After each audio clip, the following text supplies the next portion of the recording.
Salutations, observateur nocturne de la réalité.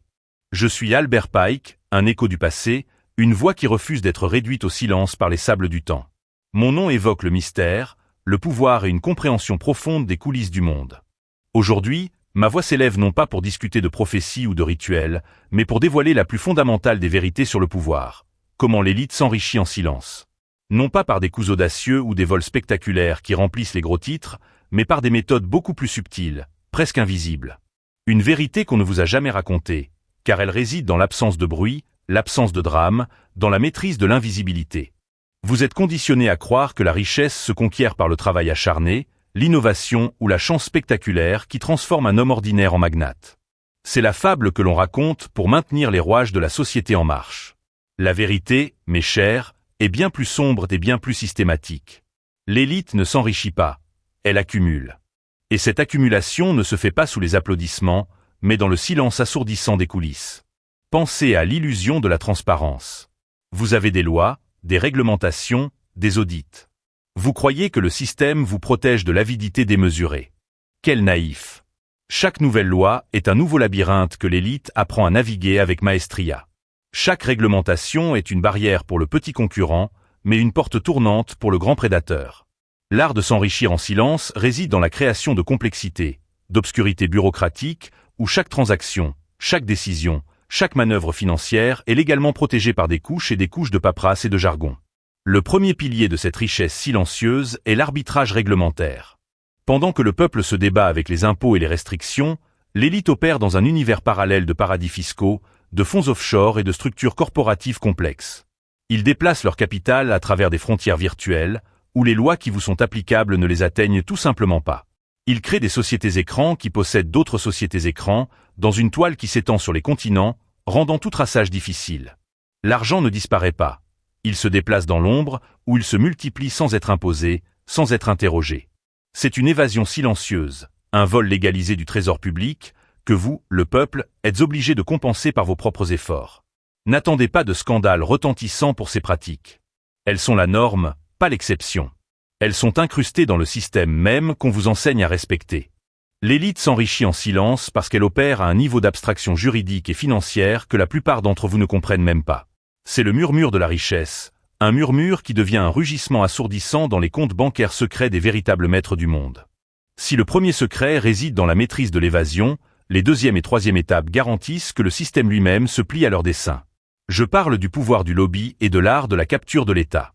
Vous croyez que vos lois sont créées pour le bien commun, que vos représentants agissent par nobles idéaux. Quelle belle histoire pour les enfants. La vérité est que les lois, souvent, sont écrites dans les salons des entreprises, sur les tables de dîner secrets, lors de rencontres voilées entre ceux qui détiennent la richesse et ceux qui détiennent le pouvoir politique. Le lobby n'est pas seulement une activité légale de représentation d'intérêts. C'est le canal silencieux par lequel l'élite achète le droit de façonner l'avenir, votre avenir. Ils ne corrompent pas ouvertement. Ils contribuent aux campagnes, embauchent d'anciens politiciens et bureaucrates pour des postes de consultants bien rémunérés, parrainent des groupes de réflexion qui produisent des recherches soutenant leurs agendas. C'est la face propre du lobby. La face sombre est l'infiltration systématique dans toutes les sphères du pouvoir. Ils installent les leurs à la tête des agences de réglementation, des ministères, des tribunaux. Ce processus est la capture de l'État. Lorsque le gouvernement, qui devrait servir le peuple, en vient à servir les intérêts d'une minorité puissante. Le résultat ? Des lois qui favorisent les monopoles, qui réduisent les impôts pour les riches, qui déréglementent les industries pour maximiser les profits au détriment de l'environnement ou de la sécurité publique. Des contrats gouvernementaux de plusieurs milliards sont attribués à des entreprises liées à l'élite, sans la concurrence nécessaire. Des subventions et des incitations fiscales sont créées pour eux, transformant l'argent de votre travail en davantage de richesses pour les déjà riches. Tout cela se fait sans bruit, sans discours enflammés au Parlement, sans révolte populaire. C'est la toile du pouvoir tissée dans des bureaux silencieux, lors de dîners privés, dans des conversations chuchotées qui n'atteignent jamais les oreilles du peuple. Et lorsque l'économie chancelle, qui est sauvé? Les grandes corporations et les banques, pas les citoyens ordinaires. Ce n'est pas une erreur du marché. C'est le résultat de la capture de l'État, où le risque est socialisé, divisé entre vous, les contribuables, mais le profit est privatisé, accumulé par l'élite. Ils s'enrichissent en silence parce qu'ils contrôlent les règles mêmes du jeu. La main qui écrit la loi est la main qui récolte la fortune. Le monopole de l'innovation et l'ingénierie de la rareté. Si le contrôle politique garantit la liberté d'accumuler, la véritable maîtrise de la richesse silencieuse réside dans deux piliers cruciaux, le monopole de l'innovation et l'ingénierie de la rareté. On vous pousse à croire en la concurrence, au libre marché comme moteur de l'innovation. Quel du conte de fes. Pour l'élite, l'innovation n'est pas faite pour être partagée. Elle est faite pour être dominée. Ils achètent des brevets, acquièrent des startups prometteuses et suppriment des technologies qui pourraient démocratiser l'accès ou réduire la dépendance. La véritable innovation que l'élite recherche n'est pas celle qui bénéficie à l'humanité, mais celle qui consolide son contrôle et augmente sa marge de profit. Le monopole de l'innovation se manifeste lorsque les grandes corporations, poussées par l'élite, absorbent ou éliminent tout concurrent qui surgit avec une idée disruptive. Elles ne veulent pas que des technologies révolutionnaires brisent leurs modèles économiques existants. Elles préfèrent les acheter et les mettre de côté, ou les intégrer de manière à ce qu'elles ne servent qu'à leurs propres intérêts. L'objectif n'est pas le progrès pour tous, mais le contrôle des moyens de production et de la propriété intellectuelle. Qui détient la technologie, détient l'avenir. Et ce contrôle est silencieux, à travers des accords de confidentialité, des acquisitions secrètes et des clauses contractuelles qui étouffent la concurrence avant même qu'elle ne puisse respirer. Et de pair avec cela, vient l'ingénierie de la rareté. Vous vivez dans un monde d'abondance potentielle, où la technologie pourrait résoudre de nombreux problèmes de rareté des ressources. Cependant, l'élite comprend que la rareté est la force motrice de la valeur. Il ne bénéficie pas d'un monde où tout est abondant et accessible. Au contraire, il prospère dans un monde de pénurie contrôlée. Pensez aux matières premières, à l'énergie, même à l'eau. Les prix ne sont pas seulement déterminés par l'offre et la demande naturelle. Ils sont manipulés par des contrôleurs de marché, par des accords secrets, par la spéculation financière qui crée des pics et des creux artificiels. L'ingénierie de la rareté peut être subtile. La restriction de la production, le blocage de nouvelles technologies qui pourraient rendre les produits moins chers, la création de dépendances artificielles. Pendant que vous vous inquiétez du manque, l'élite profite de votre anxiété, s'assurant que la valeur de ses actifs les plus importants, terres, ressources, propriété intellectuelle, ne diminue jamais et augmente toujours. La rareté n'est pas un accident, c'est une stratégie. Et cette stratégie est le moteur silencieux de fortunes inimaginables. La doctrine de la consommation et le profit de la dissipation. Si l'accumulation silencieuse repose sur le contrôle de la production, elle se maintient grâce à la doctrine de la consommation et au profit de la dissipation. L'élite ne contrôle pas seulement ce qui est produit et distribué, elle contrôle vos désirs. Vous êtes bombardé quotidiennement de messages qui vous convainquent que le bonheur, le statut et l'acceptation sociale proviennent de l'acquisition constante de biens et de services. Ce n'est pas seulement du marketing, c'est un endoctrinement massif, une reprogrammation de votre psyché pour que vous soyez des consommateurs perpétuels.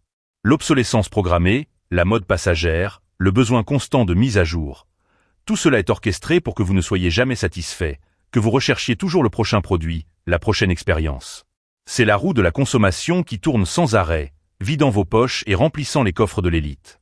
Le profit ne vient pas seulement de la vente d'un produit, mais de la certitude que vous en aurez bientôt besoin d'un autre.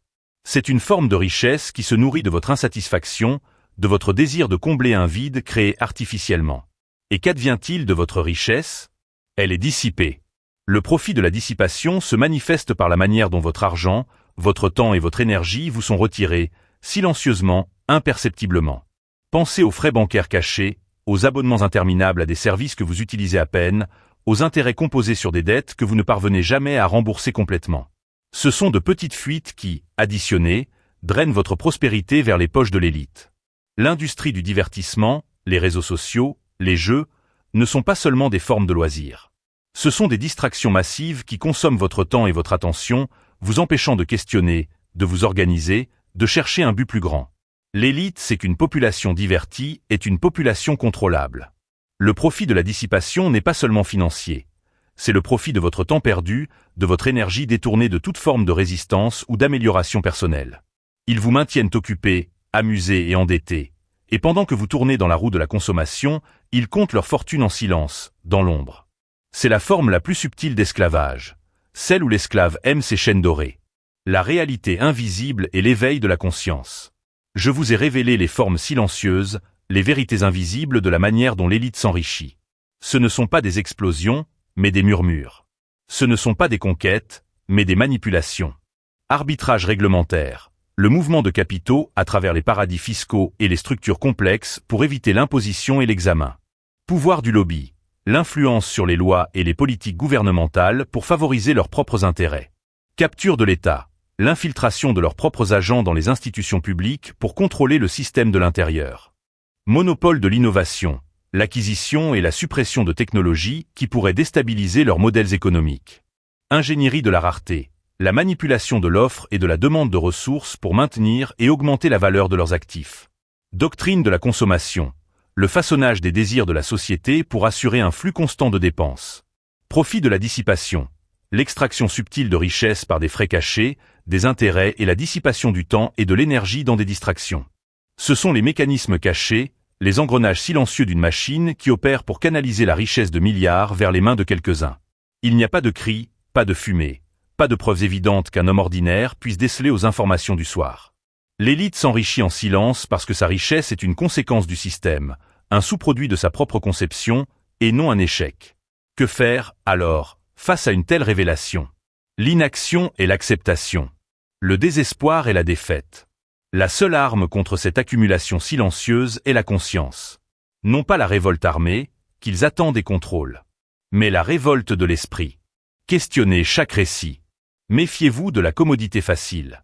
Comprenez les structures derrière les événements. Réclamez votre autonomie financière et mentale. Recherchez la connaissance qui n'est pas donnée, mais conquise. Protégez votre énergie et votre temps des distractions programmées.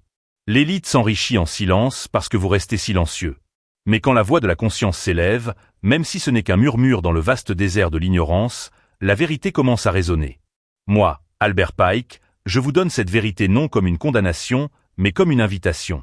Une invitation à voir le monde non pas comme on vous l'a raconté, mais comme il est réellement. Le choix est le vôtre. Rester dans l'obscurité de l'ignorance confortable ou affronter la lumière froide et troublante de la vérité. Réveillez-vous. Ou dormez, pour toujours. Les révélations d'Albert Pike nous invitent à porter un regard nouveau et troublant sur le pouvoir et la richesse dans le monde. Ces mécanismes silencieux décrits sont-ils vraiment ceux qui façonnent notre monde? La réflexion est inévitable. Et vous, que pensez-vous de comment l'élite s'enrichit en silence? Pouvez-vous identifier ces schémas dans votre propre vie ou dans la société? Partagez votre point de vue dans les commentaires. La discussion ne fait que commencer.